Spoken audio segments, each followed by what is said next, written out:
There will be times when you need to manually mark off a payment or a refund, or perhaps a custom payment within a booking. And the first thing you need to do is to find the booking, and one of the easiest ways to do so is using your search bar in the top right hand side of your account.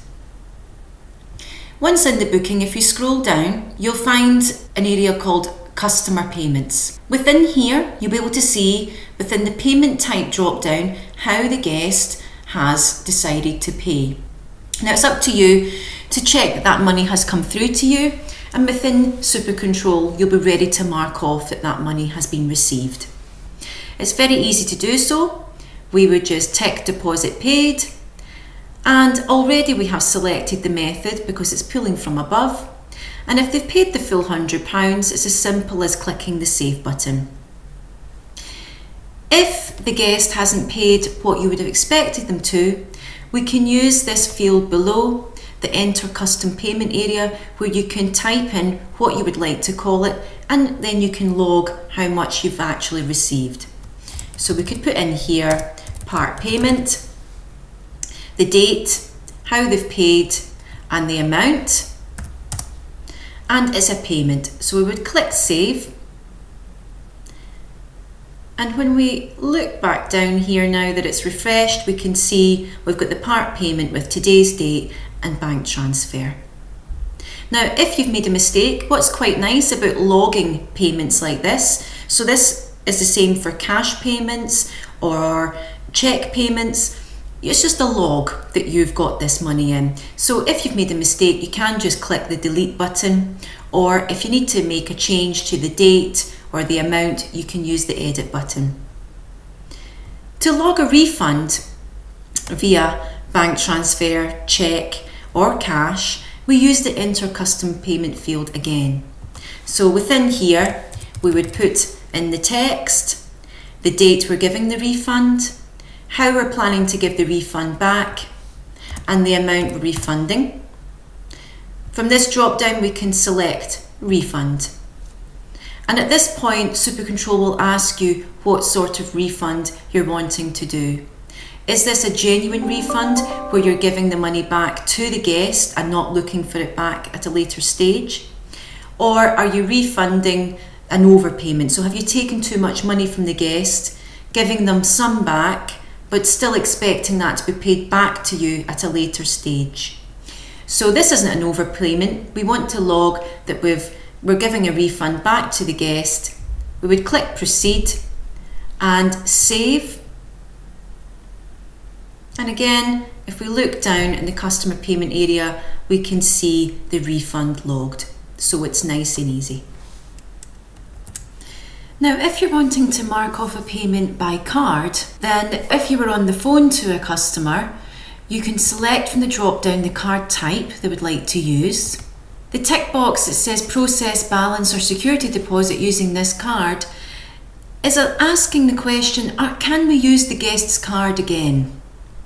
So it's a good habit to get into asking that question, and if they are happy to use the card again, tick the box and the card details will be stored securely with your payment processor.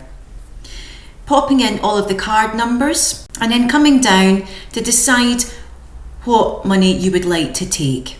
So I'm ticking that I would like to take the deposit, and then the next step when taking money through a payment processor, and this follows for whatever payment processor you use that we link to, so it's either holiday rent payment, Sage Pay or Secure Trading. These are the same steps, just different wording.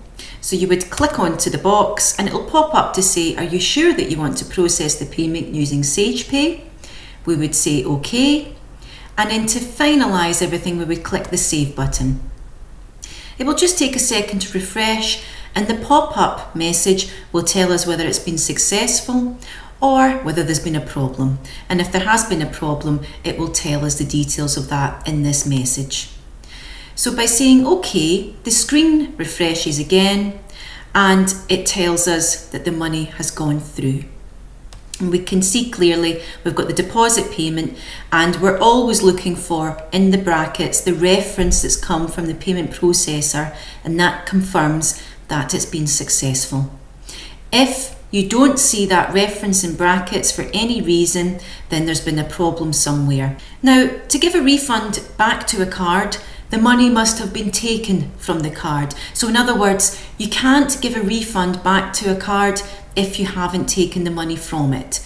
So what we have to do is we need to look at how much has been taken and see how much we would like to refund back. So if the guest had only paid £100 from card but paid an extra £100 from bank transfer, you couldn't return £200 back to the card. You could only return up to £100. So to give a refund via card, we click onto the SagePay refund link on the right hand side.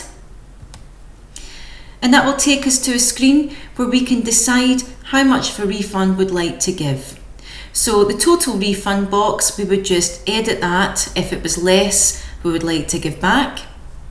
And then we would click process refund, and it will pop up with this message again to ask what type of refund are we giving. So clicking proceed, that will just take a second, and again it will refresh the screen and give us the pop-up message to tell us if there's been a problem or if it's been successful. And looking down at the bottom here, you'll be able to see we now have the refund, and again we've got the reference in brackets to confirm that's gone through. In most cases, we would hope that you wouldn't need to take the card details over the phone. When you have customers booking with you on your website, they're selecting whether you can use the card again for future payments. Now, when we took the payment earlier, we ticked the box to say we were happy to use the card again. And what you'll notice now is that in the drop down for payment method, we have a repeat option. So it's sitting there, the card details are stored securely with SagePay and they're ready to be used again in the future. So for example, if I wanted to take the rest of the payment today, I could select that I'd like to take the deposit and the full balance.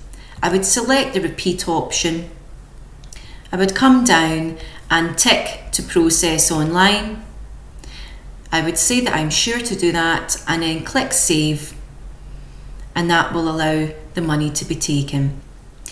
Now finally, there's a report in your SuperControl account that lists all of the payments you've received, and it's very handy for you to look at this.